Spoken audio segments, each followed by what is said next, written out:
ಪ್ರೀತಿಯ ದ್ವಿತೀಯ P U C ವಿದ್ಯಾರ್ಥಿಗಳೇ, ಎಲ್ಲರಿಗೂ ಕೂಡ ಮತ್ತೊಮ್ಮೆ ನಮ್ಮ ಯೂಟ್ಯೂಬ್ ಚಾನಲ್ಗೆ ಸ್ವಾಗತ. ನೋಡಿ, ಬಿಸ್ನೆಸ್ ಸ್ಟಡೀಸ್ ಅಂದರೆ ವ್ಯವಹಾರ ಅಧ್ಯಯನ ನಮ್ಮ ಕಾಮರ್ಸ್ ಮಕ್ಕಳಿಗೆ ಕನ್ನಡ ಮೀಡಿಯಮ್ ಆಗಿರ್ಬೋದು, ಇಂಗ್ಲೀಷ್ ಮೀಡಿಯಮ್ ಆಗಿರ್ಬೋದು, ಇಬ್ಬರಿಗೂ ಕೂಡ ಇದೇ ಒಂದು ವಿಡಿಯೋದಲ್ಲಿ ಸಂಪೂರ್ಣವಾಗಿ ಕೀ ಆನ್ಸರ್ಗಳನ್ನು ಅಪ್ಲೋಡನ್ನು ಮಾಡಿಕೊಡ್ತಾ ಇದ್ದೇನೆ. ಇದು ಯಾವ ಎಕ್ಸಾಮಿಂದು ಅಂತ ತಾವುಗಳು ಕೇಳೋದಾದರೆ, ಎಕ್ಸಾಮ್ 2 ಇದೇ ತಿಂಗಳಲ್ಲಿ ನಡೆದಂಥ ಎಕ್ಸಾಮ್ 2 ಕೀ ಆನ್ಸರ್ಗಳನ್ನು ಅಪ್ಲೋಡನ್ನು ಮಾಡಿ ಕೊಡ್ತಾ ಇದ್ದೇನೆ. ಈ ಎಲ್ಲ ಕೀ ಆನ್ಸರ್ಗಳನ್ನು ಅಂದರೆ ವ್ಯಾಲ್ಯೂಯೇಷನ್ ಸ್ಕೀಮ್ ಆಫ್ ವ್ಯಾಲ್ಯೂಯೇಷನನ್ನು ಇಟ್ಕೊಂಡು ನಿಮ್ಮ ಒಂದು ಉತ್ತರ ಪತ್ರಿಕೆಗಳನ್ನು ಇಲ್ಲಿ ಕರೆಕ್ಷನ್ ಮಾಡಲಾಗತ್ತೆ. ಈಗಾಗಲೇ ವ್ಯಾಲ್ಯೂಯೇಷನ್ ಪ್ರೊಸೆಸ್ ಕೂಡ ಪ್ರಾರಂಭವಾಗಿತ್ತು. ಆಯಿತಾ, ಸದ್ಯದರಲ್ಲಿ ನಿಮ್ಮ ರಿಸಲ್ಟ್ ಕೂಡ ಬಹಳ ಬೇಗವಾಗಿ ಇದೇ ತಿಂಗಳಿನಲ್ಲಿ ಬರುವ ಸಾಧ್ಯತೆಗಳು ಕೂಡ ಬಹಳ ಅಂದರೆ ಬಹಳ ಇದೆ. ನೀವು ಎಕ್ಸ್ಪೆಕ್ಟ್ ಡೇಟ್ ಬೇಕು ಅಂತ ಹೇಳಿದರೆ CET ಕೌನ್ಸಿಲಿಂಗ್ಗಿಂತ ಮುಂಚೆನೇ ಎಲ್ಲವೂ ಕೂಡ ನಿಮಗೆ ರಿಸಲ್ಟು ಬರುವ ಸಾಧ್ಯತೆಗಳು ಇದ್ದಾವೆ. ಹಾಗಾಗಿ ನನ್ನ ಪ್ರೀತಿಯ ವಿದ್ಯಾರ್ಥಿಗಳೇ, ಮನೆಯಲ್ಲಿ ಸುಮ್ಮನೆ ಕೂತ್ಕೊಂಡು ಟೈಮ್ ಪಾಸ್ ಮಾಡೋಕ್ಕಿಂತ ದಯವಿಟ್ಟು ಮುಂದಿನ ಫ್ಯೂಚರಿಗಾಗಿ ಯಾವ ಕೋರ್ಸು, ಯಾವ ಅಡ್ಮಿಷನ್ನು, ಎಲ್ಲಿ ಮಾಡಿಸ್ಬೇಕು, ಯಾವ ಕಾಲೇಜು, ಏನನ್ನು ಓದಬೇಕು ದಯವಿಟ್ಟು ತಾವುಗಳು ಹುಡುಕಬೇಕು. ಪ್ರತಿಯೊಬ್ಬರು ಕೂಡ ಆಯಿತಾ, ತಮ್ಮದೇ ಆದಂಥ ಒಂದು ಸಾಮರ್ಥ್ಯವನ್ನು ತಾವುಗಳು ಪಡೆದುಕೊಂಡಿರ್ತೀರ. You can do it better than others, ಇಷ್ಟಂತೂ ನಾನು ಹೇಳಬಲ್ಲೆ. And you are good in all fields. ಈಗಿನ ಮಕ್ಕಳು ಎಲ್ಲ ಫೀಲ್ಡಲ್ಲೂ ನಮಗಿಂತ ಜಾಸ್ತಿ ಪರಿಣಿತಿಯನ್ನು ಹೊಂದಿದ್ದೀರಾ. You will do it. ಹಾಗಾಗಿ ನಾನು ಹೇಳುತ್ತಿರುವಂಥದ್ದು, God bless you all my dear children.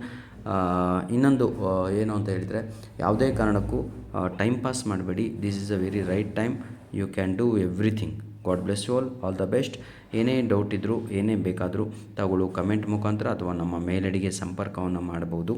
ಆಯಿತಾ, ಈಗಾಗಲೇ ಇದರ ಒಂದು ಸಂಪೂರ್ಣದ question paper with key answer ಕೂಡ ಅಪ್ಲೋಡನ್ನು ಮಾಡಿಕೊಟ್ಟಿದ್ವಿ. ಆದರೆ ಮಕ್ಕಳಿಗೆ ಫುಲ್ ಕೀ ಆನ್ಸರ್ ಬೇಕು ಅಂತ ಹೇಳಿದ್ದಕ್ಕಾಗಿ ಈ ಒಂದು ವಿಡಿಯೋದಲ್ಲಿ ಅವರಿಗೋಸ್ಕರ ಏನಂತೀರ ತಾವುಗಳು ಕೀ ಆನ್ಸರನ್ನು ಅಪ್ಲೋಡನ್ನು ಮಾಡಿ ಕೊಡುತ್ತಿರುವಂಥದ್ದು. ಧನ್ಯವಾದಗಳು. ಇಲ್ಲಿಗೆ ಸಂಪೂರ್ಣವಾಗಿ ನಮ್ಮ ಏನಂತೀರ ಕನ್ನಡ ಮೀಡಿಯಮ್ ಮಕ್ಕಳಿಗೆ ಕೀ ಆನ್ಸರನ್ನು ಅಪ್ಲೋಡು ಆಯಿತು. ಈಗ ಇಂಗ್ಲೀಷ್ ಮೀಡಿಯಮ್ ಯಾರೆಲ್ಲ ತೆಗೆದುಕೊಂಡು ಓದ್ತಾ ಇದ್ರೋ ಬಿಸ್ನೆಸ್ ಸ್ಟಡೀಸ್ ಅಂಥ ಮಕ್ಕಳಿಗೆ ಇಲ್ಲಿ ಸಂಪೂರ್ಣವಾಗಿ ಕೀ ಆನ್ಸರನ್ನು ನೋಡ್ಬೋದು. 2026 ಸೆಕೆಂಡ್ ಇಯರ್ PUC ಎಕ್ಸಾಮ್ 2 ಈ ವರ್ಷ ಯಾರಾದರೂ ಎಕ್ಸಾಮ್ ಏನಂತೀರ ತಾವುಗಳು ಸೆಕೆಂಡ್ ಇಯರ್ PUC ಈ ವರ್ಷ ಇರುವಂಥ ಮಕ್ಕಳು ಕೂಡ ಈ ಎಲ್ಲ ವೀಡಿಯೋಸ್ಗಳನ್ನು ತಾವುಗಳು ಯುಟಿಲೈಸ್ ಮಾಡಿಕೊಳ್ಬೋದು. These are not old videos, this is for you, purely meant for this academic year also. ಧನ್ಯವಾದಗಳು ವಿದ್ಯಾರ್ಥಿಗಳೇ. God bless you all. Question paper pattern ಪ್ರತಿಯೊಬ್ಬರಿಗೂ ಕೂಡ ಗೊತ್ತಿದೆ, ಹೌದಲ್ವ? ಪಾರ್ಟ್ ಎ, ಪಾರ್ಟ್ ಬಿನಲ್ಲಿ 2 ಮಾರ್ಕ್ಸ್ ಕ್ವಶನ್ಸು ಸ್ಟಾರ್ಟ್ ಆಗುತ್ತೆ. ಪಾರ್ಟ್ ಎನಲ್ಲಿ MCQs, fill in the blanks, match the following ಹಾಗೂ 1 ಮಾರ್ಕ್ ಕ್ವಶನ್ಸ್ಗಳು ಇರುತ್ತವೆ. ಎನಿಹೌ, ನಾನು ಬಹಳ ಬ್ಯುಸಿಯಾಗಿದ್ದೇನೆ. ಹಾಗಾಗಿ ಏನು ಕ್ವಶನ್ಸು ಆನ್ಸರ್ಸ್ ಇಲ್ಲ ಓದ್ತಾ ಇಲ್ಲ ಮಕ್ಕಳೇ.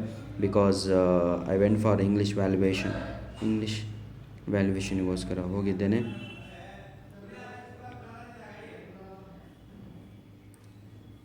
ಧನ್ಯವಾದಗಳು. ಏನೇ ತೊಂದರೆ ಇದ್ದರೂ ತಾವುಗಳು ಕಮೆಂಟ್ ಮುಖಾಂತರ ಅಥವಾ ನಮ್ಮ ಮೇಲ್ ಐಡಿಗೆ ತಾವುಗಳು ಕಾಂಟ್ಯಾಕ್ಟನ್ನು ಮಾಡಬಹುದಾಗಿದೆ. God bless you all the best my dear children. Do well. Please share your final score. ಆಯಿತಾ, ನೀವು ಎಕ್ಸಾಮ್ 2 ಆದಮೇಲೆ ಎಷ್ಟು ಅಂಕಗಳನ್ನು ಹೆಚ್ಚಿಗೆ ಪಡ್ಕೊಂಡ್ರಿ ಅಂತ ಶೇರ್ ಮಾಡಿ. ಧನ್ಯವಾದಗಳು.